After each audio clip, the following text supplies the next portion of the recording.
Vai entender. Tertúlia. E a gente, meu boa tarde aí para todos. Hoje nós temos aqui o campo energético da energossomatologia.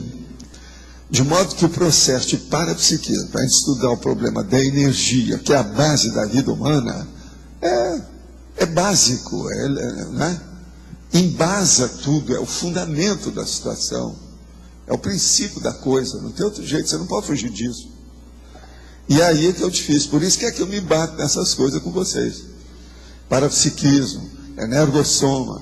Agora eu vim para dar força para essas coisas e dar nome aos bois. É o que eu estou fazendo. É o jeito. Estuda, a gente estudou para a gente. O que eu estou fazendo agora, não estou fazendo nada, não. Eu estou trazendo tudo aquilo que já havia, não tem novidade nenhuma, mas estou procurando colocar nome aos bois. É a urismologia. Mas é preciso ser. Agora, lembra que no Instituto eu já falava, não, eu sou o Valdo número, você lembra disso? Já era de propósito por causa disso. Que o meu negócio começou em 1100. Eu estou estudando o negócio. A questão do Nietzsche, você tinha falado que você acompanhou ele extrafisicamente. Alguma coisa. Detalhar, por favor. Por isso que ele era médium. Eu falo para vocês que ele era médium por causa disso, porque eu conheci o negócio. Ele é da mesma época das coisas de Allan Kardec. Só que ele era da Alemanha. Você está entendendo como é que é? Agora, ele era médium. Desses médicos, você já deve ter visto uma porção da sua vida lá em São Paulo. Fica doido depois, fica tudo alterado. Ele era isso. Agora, só que ele era potente, porque ele tinha um intelecto mais forte que os outros. Entende? Outra coisa, presta atenção. Ele não conseguia receber as mensagens do jeito que eu e o Chico recebíamos. Mas ele tinha ideia em matéria de aforismo. Aquilo é mensagem mediúnica. Tudo dele não era escrito na base de aforismo, você não estudou os negócios aí?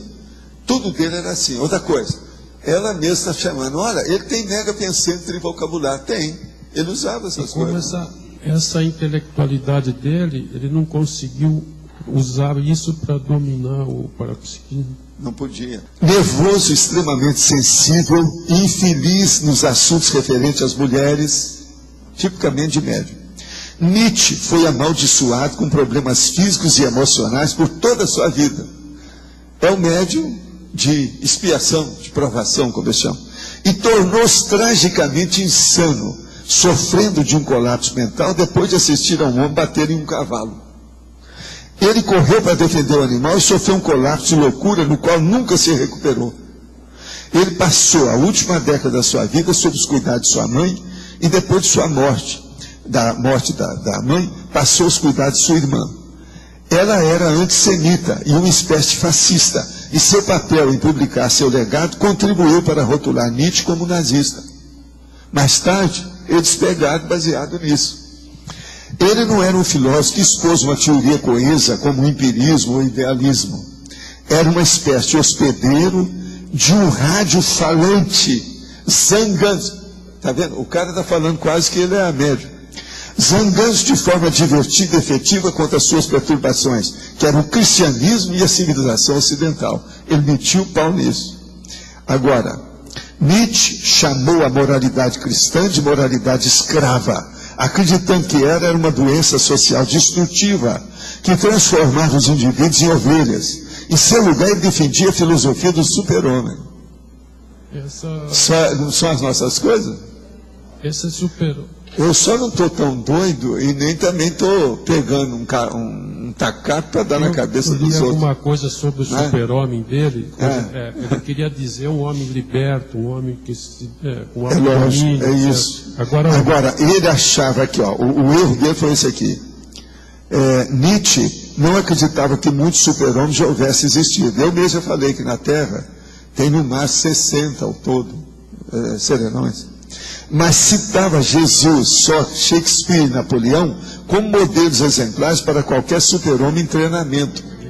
Aí é que ele errou. Caiu do cavalo. Ele julgou tudo. Eu não. Eu fui estudar os caras, fui estudar 167 biografias, depois estudei mais ou menos uns 8 mais sério, e cheguei à conclusão, por exemplo, Jesus Cristo não era nada disso, ou nenhum desses aqui, Sócrates não era nada disso, Shakespeare não era nada disso, Napoleão eu nem quis estudar, que é tanta bobagem que havia que não precisava estudar os negócios dele. Agora, veja, o super-homem de Nietzsche atingiria o mais alto potencial humano. Sua moralidade e seus valores estariam além do bem e do mal, que é o título de um dos seus muitos livros, é baseado nisso. E ele não se elevaria acima do rebanho, ele se elevaria acima do rebanho. Olha lá o que é que eu fiz, escala evolutiva das consciências. Ele é um monte, está lá na ponta, tem 13 antes dele. Vocês estão entendendo? Agora, eu tentei passar para ele nessas ideias junto com os nossos amparadores, mas nem tudo. O cara era piradão, era difícil. Aí não sei se fala da irmã dele, foi usada, ela era nazista e foi usada pelo nazismo para botar esse super-homem como uma raça superior. Aí, não, e o Hitler que era o super-homem, é isso que eles queriam, porque tudo, eles estavam, vamos dizer, sintetizando tudo e monopolizando tudo em cima da figura do Führer. Führer, que era o Hitler, que é o líder. O professor, sim. A questão então da conscienciologia, na questão dos médios ainda, falando da questão dos acidentes e tudo. A conscienciologia, no caso, a gente está indo por um caminho bem diferente, levando isso mais para o racional, para o estudo, a questão, então, que vai diminuir mais essas questões de acidentes, de emocionalismo, de problemas com isso. Eu, pelo menos, me bato nisso, né? Eu faço uma força nesse sentido, da turma entender isso aí. Não vão bancar o Nietzsche. E outra coisa, por que é que eu fui estudar os médios, tudo por aí afora? O Antônio chegou. Por exemplo, você nunca pensou que algum desses médios que eu andei estudando nessa vida, que eu tinha visto antes? Está na cara. Tinha muita gente muito mais velha do que eu. Eu comecei a estudar isso, era rapazinho, menino. A impermeabilização do soma decorrente do energossoma nos parafenômenos. O processo é aquilo que o povo chama de corpo fechado. Você está entendendo? Nós já trouxemos aqui um verbete sobre esse processo de defesa, da autodefesa energética. E nós já trouxemos isso aí para mostrar o que é. Agora, a impermeabilização do soma. Isso aí é mais do que o problema que nós estávamos falando de autorregeneração. Você está entendendo? O encapsulamento, por exemplo, está dentro disso aí. O encapsulamento é o corpo fechado, que o povo gosta de falar por aí afora. Entendeu? Agora, nós podemos fazer a sátira gaia, a não violência, a pacificação. Está entendendo? Aí é que é a diferença. O Nietzsche achava que tinha que combater o processo todo das igrejas, o processo todo da igreja católica, até o próprio judaísmo e outras coisas mais. Mas ele não viu que o processo nosso é de uma resistência, você está entendendo, da gente, passiva, positiva, dando exemplo daquela condição. Ele não chegou a isso.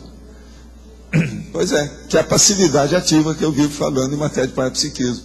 Por exemplo, essa pessoa aí é do tipo do Nietzsche.